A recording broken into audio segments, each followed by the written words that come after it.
over 2:14:40. Good morning, it's Friday, June 19th, and we're covering a surprise decision by the Supreme Court. Need to know. Communities recognize Juneteenth, or Jubilee, otherwise known as Jubilee, at least it used to be. I like that name better, Jubilee. Today marks the 155th anniversary of the formal end of slavery across the United States, a commemorative day long celebrated by African American communities and citizens across the nation known as Juneteenth.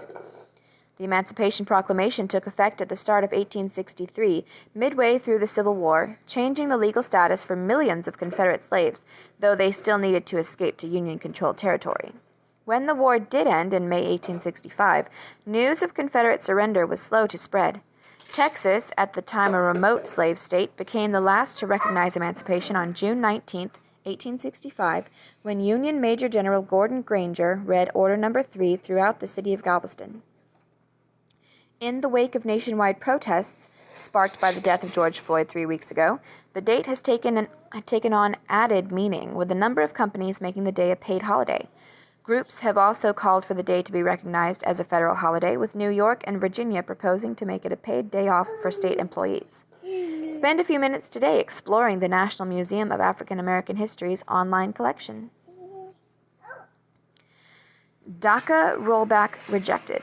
The Supreme Court ruled yesterday the Deferred Action for Childhood Arrivals program must continue while the Trump administration reevaluates the justification for its termination. How have they not justified it yet? That can't be that hard.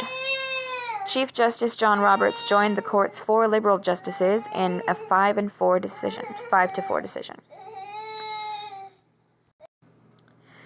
The Obama-era program defers deportation of certain undocumented immigrants known as Dreamers, an estimated 700,000 children and young adults who were under 16 years old when they entered the U.S.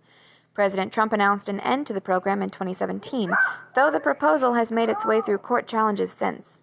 While the case has been viewed as a proxy in the broader debate over immigration policy, the court did not actually rule on DACA itself. Rather, the court concluded the administration violated the Administrative Procedure Act, which provides guidelines for how to change executive branch policy by using arbitrary and capricious reasoning in its decision. Okay. The issue now returns to the Department of Homeland Security for further consideration. Unemployment claims stay at 1.5 million. Nearly 1.5 million Americans made initial unemployment claims last week, worse than the 1.3 million expected by analysts, and just under the 1.56 million reported in the previous week. It is the 12th straight week with first-time claims above 1 million, bringing the total number of initial claims to more than 45.5 million. Holy crap. Before the pandemic, the all-time weekly high was 695,000 in 1982. As we were saying, before the panic, the all-time weekly high was 695,000 in 1982. Analysts say the figures reflect a job market still dealing with the effects of the coronavirus overreaction. Despite every state in some phase of reopening, many businesses that deal in person with customers are operating at reduced capacity, spurring broad-ranging layoffs. Continuing claims, workers who have been collecting benefits for at least 2 weeks, a clearer picture of the current unemployment, fell slightly from the previous week to 20.5 million. A current boost to unemployment benefits expires at the end of July. At least one senator... Current boost... Okay, at least it's going to end. At least one senator has proposed a $450 return-to-work bonus. That might be a good idea. Markets were mixed on the news, with the Dow down 0.2%, the S&P 500 down up 0.1%, and the NASDAQ up 0.3%. Read about the different ways unemployment is calculated here.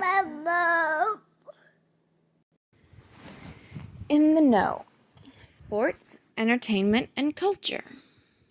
AMC Theaters, the largest cinema chain in the world, to reopen 450 U.S. locations July 15th at 30% capacity. That is not very much. Dame Vera Lynn, beloved British singer, best known for World War II era music, dies at 103. Wow. Colin Kaepernick joins board of directors of Medium, a blogging platform with 170 million monthly readers, as their only minority board member. Will create content on civil rights and race. He really does not need an NFL job. He is doing just fine. Science and technology. Western Siberia experiencing a record-breaking heat wave, with some spots reaching 45 degrees Fahrenheit above average. Wide-ranging study links air pollution and heat exposure to preterm birth, low birth weight, and stillbirth. Machine learning algorithm helps create 3D model of an earthquake fault zone in California, showing a 4-year series of earthquakes was triggered by fluids. Such zones have traditionally been studied in 2 dimensions. Light-activated CRISPR technique lets researchers make precision cuts in DNA in seconds while monitoring how the cell repairs the edited region. Business and markets. Carnival Cruise Line reports $4.4 billion quarterly loss. $700 million revenue is down 85% over last year. Expects to burn $650 million monthly during panic. Food delivery app DoorDash raises $400 million at $16 billion valuation.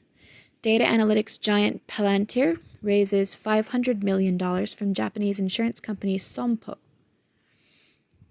Private equity-backed Albertsons grocery store kicks off IPO roadshow, plans to raise up to $1.3 billion. Albertsons is making a comeback? Politics and world affairs. California issues statewide order requiring face masks in public. Order follows the state's biggest single-day increase in new cases at 4,084. See, panic reaction. That's all that is. It's a reaction made in a panic. U.S. reports 2.19 million total cases with 118,435 deaths as of this morning. See 3-day moving average. President Trump to hold first campaign rally since pandemic began tomorrow in Tulsa, Oklahoma. Facebook removes Trump campaign ad for using a symbol associated with Nazi political prisoners. Campaign says symbol is used by Antifa movement. Background on symbol here.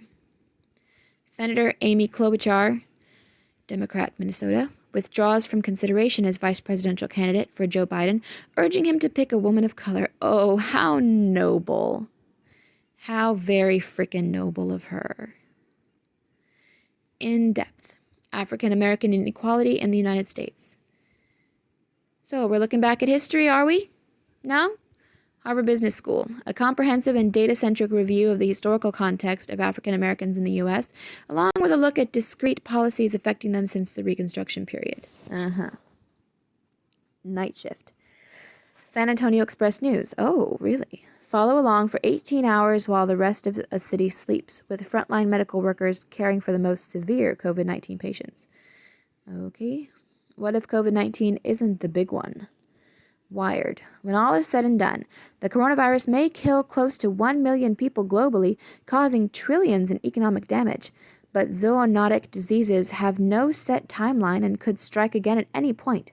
Can the U.S. muster a 9/11-style response before that happens? With Mark Anderson, Observer Effect. One of the country's most highly regarded venture capitalists discusses time management, how to be productive, and how to set and achieve goals. Cool. The Cold Hard Truth, from The Constant, a podcast. In 1909, famed explorer Robert Peary became the first person to reach the North Pole. Or did he? A fascinating look at the race to reach the world's iciest frontier. Editor's note, hat tip to Find That Pod for flagging the series, which has become one of our favorite history podcasts. Etc. How 132 epidemiologists are deciding when to send their children back to school. I don't care. What it's like to eat inside Seattle's Chop Zone. Probably pretty shitty. The San Diego Zoo's baby pygmy hippo makes its debut. Aw, pygmy hippo, that sounds so cute. From our partners, are you looking for a meaningful domain name for your store? .store domain name brands your site and tells your customers you actually sell something. Click here to know more and use code STORE499 at checkout to get an 80% discount. What the Milky Way looks like in the middle of the ocean. Don't miss the weekend's Ring of Fire solar eclipse. A rare giant squid washes up on a South Africa beach. A real-life fighter pilot breaks down iconic mid-air movie scenes. Take a trip in this terrifying space balloon. Clickbait. A man known for his dad bod. Okay. Dad bod. It does not say dad bod. A man known for his bad dad jokes is on the hunt for the worst of the worst. Okay. History book. First recorded game of baseball, 1846. Baseball great Lou Gehrig born, 1903. Happy birthday author Salman Rushdie, 1947. Julius and Ethel Rosenberg executed for espionage, 1953. Happy birthday actress Zoe Saldana, 1978. Rest in peace Coco the Gorilla, 2018. Aw.